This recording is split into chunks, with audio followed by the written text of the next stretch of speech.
할렐루야, 주님께서 허락해 주신 귀한 하루의 첫 시간입니다. 이 시간 함께 주님의 말씀 앞으로 나아가시겠습니다. 오늘 아침에 묵상할 말씀 제가 봉독하겠습니다. 누가복음 19장 20절에서 26절 말씀입니다. 거룩하신 하나님의 말씀입니다. 또 한 사람이 와서 이르되 주인이여 보소서, 당신의 한 문화가 여기 있나이다. 내가 수건으로 싸 두었었나이다. 이는 당신이 엄한 사람인 것을 내가 무서워함이라. 당신은 두지 않은 것을 취하고 심지 않은 것을 거두나이다. 주인이 이르되 악한 종아, 내가 내 말로 너를 심판하노니 너는 내가 두지 않은 것을 취하고 심지 않은 것을 거두는 엄한 사람인 줄로 알았느냐? 그러면 어찌하여 내 돈을 은행에 맡기지 아니하였느냐? 그리하였으면 내가 와서 그 이자와 함께 그 돈을 찾았으리라 하고 곁에 섰는 자들에게 이르되 그 한 문화를 빼앗아 열 문화 있는 자에게 주라 하니 그들이 이르되 주여 그에게 이미 열 문화가 있나이다. 주인이 이르되 내가 너희에게 말하노니 무릇 있는 자는 받겠고 없는 자는 그 있는 것도 빼앗기리라. 아멘. 계속해서 우리가 열 문화의 비유에 대해서 나누고 있는데요. 예수님의 비유에서 주인은 그의 종들에게 한 문화씩을 나누어 줍니다. 주인은 그가 없는 동안 그의 종들이 그들이 가진 돈으로 이윤을 남길 것을 기대합니다. 이 비유에서 주인은 마지막 때에 재림하실 예수 그리스도를 상징합니다. 그리고 종들에게 주어진 돈은 하나님께서 그분의 영광을 위해 사람에게 주신 재능과 기회를 의미합니다.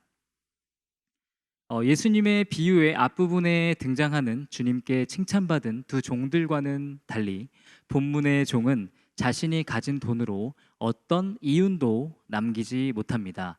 이에 대해서 주인은 이 종을 꾸짖고 그가 가진 것을 빼앗아 열 문화를 가진 종에게 주라고 명합니다.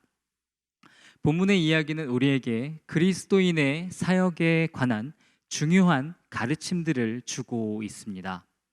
우리가 본문의 이야기를 통해서 얻을 수 있는 하나의 교훈은 그리스도인은 주님께서 다시 오실 때까지 열심을 내어 주님의 영광을 위해 일해야 한다는 것입니다.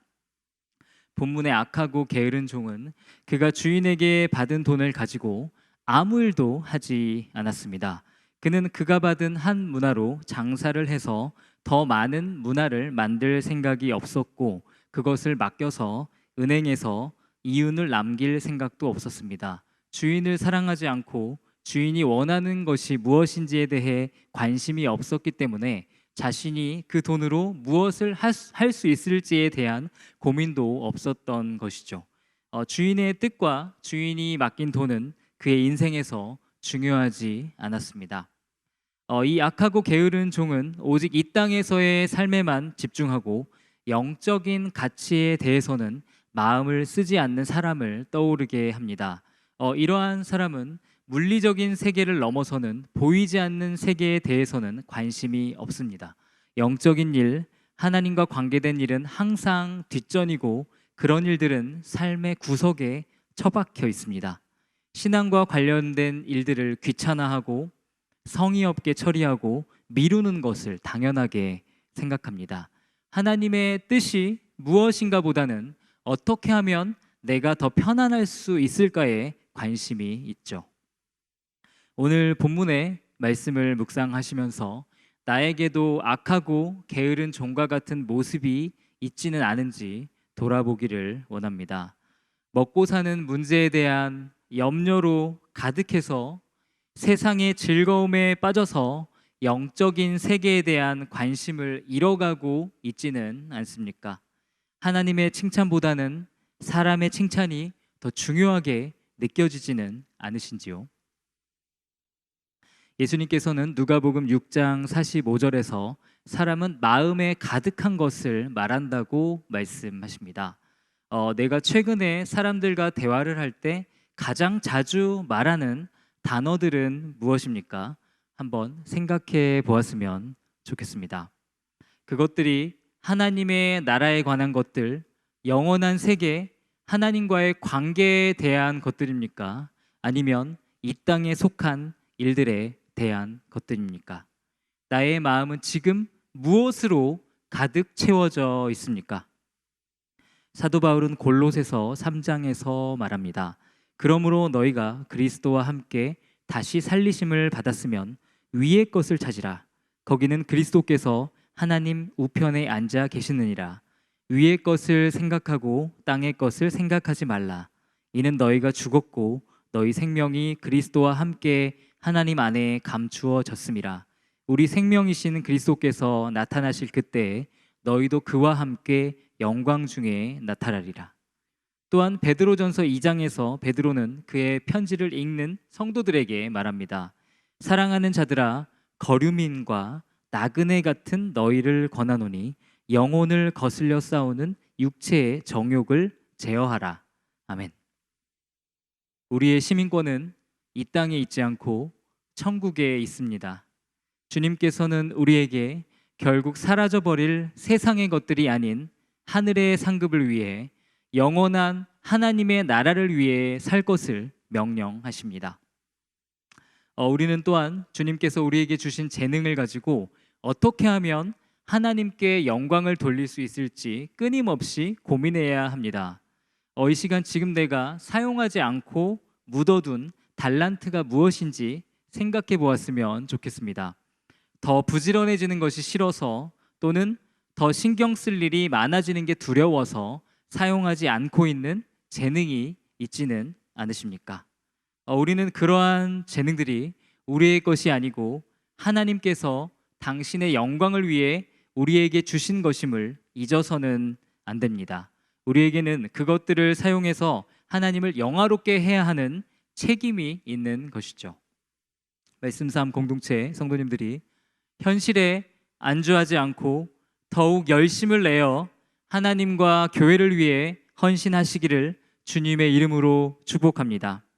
주님께서 주신 모든 기회와 은사들을 지혜롭고 성실하게 사용해서 풍성한 열매들을 맺으시기를 기도합니다. 우리가 오늘 본문의 이야기를 통해 얻을 수 있는 또 다른 교훈은 주님께 칭찬받는 사람은 주님의 뜻을 온전히 알고 순종하는 사람이라는 것입니다.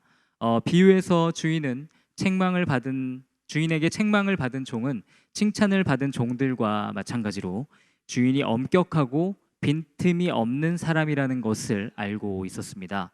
그러나 그는 주인의 뜻대로 그에게 주어진 돈을 가지고 이윤을 남기지는 않았습니다.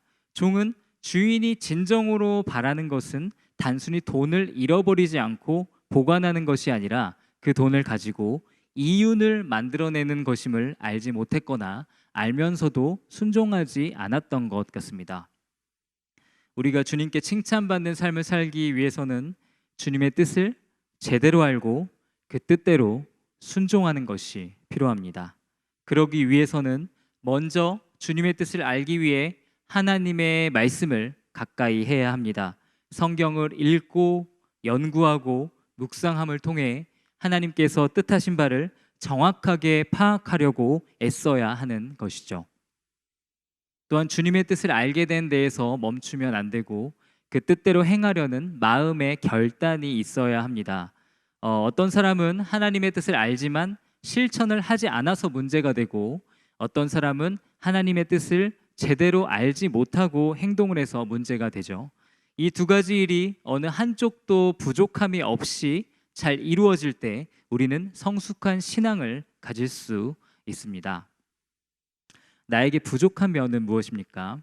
만약 말씀에 대한 이해가 부족하다면 성경에 드러난 하나님의 뜻을 알기 위해 노력해야 할 것입니다.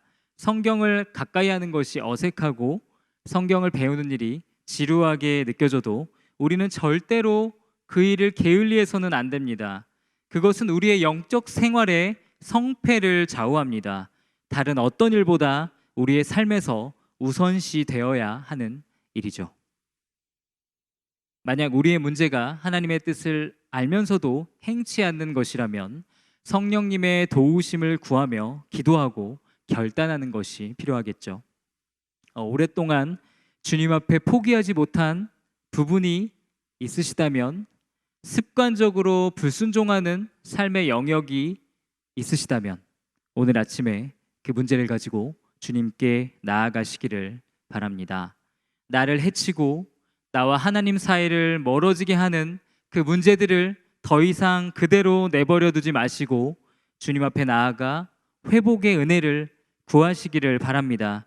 주님께서 우리를 죄에서 자유케 하시고 우리를 새롭게 할 줄 믿습니다. 본문의 이야기가 주는 또 하나의 교훈은 주님께서는 하나님께서 맡기신 일들을 신실하게 감당하는 자에게 더 많은 일들로 맡기신다는 것입니다. 본문의 비유에서 주인은 악한 종이 가지고 있었던 한 문화를 빼앗아서 한 문화를 가지고 10문화를 만든 첫 번째 종에게 주라고 명합니다. 주님께서는 신실하게 하나님의 나라를 위해 일하는 자에게 하나님의 영광을 위해 일할 수 있는 더 많은 기회를 주십니다. 주님께서 맡겨주신 여러 가지 사역들이 있으실 텐데요. 우리가 성실하게 그 일들에 헌신할 때 주님께서는 더 많은 귀한 일들을 우리에게 맡기실 것입니다. 우리는 그때에 계속해서 거룩한 하나님의 일에 참여할 수 있는 특권을 누리게 될 것입니다. 사랑하는 말씀 삶 공동체 성도 여러분, 주님께서 다시 오실 때까지 주님의 영광을 위해 열심을 내어 일하시기를 바랍니다. 열정을 다해 마음과 뜻을 다해 하나님과 교회를 위해 헌신하시기를 바랍니다. 또한 하나님의 말씀을 연구하고 묵상함으로 주님의 뜻을 제대로 알고 그 뜻대로 순종하시기를 기도합니다. 주님께서 우리에게 주신 은사들을 묻어두지 않고 주님을 위해 충성을 다해 일할 때 주님께서는 마지막 날에 우리를 칭찬해 주실 줄 믿습니다. 다 같이 기도하시겠습니다. 주님, 이 땅에서 살아갈 때 게으르지 않고 부지런하고 성실하게 주님의 영광을 위해 일하게 하옵소서. 주님의 뜻을 깨닫게 하시고 그 뜻대로 순종하는 참 제자가 되게 하옵소서. 그래서 주님 앞에 다시 서는 날 주님께 칭찬받는 주님의 착하고 충성된 종이 되게 하옵소서. 예수님의 이름으로 기도드립니다. 아멘.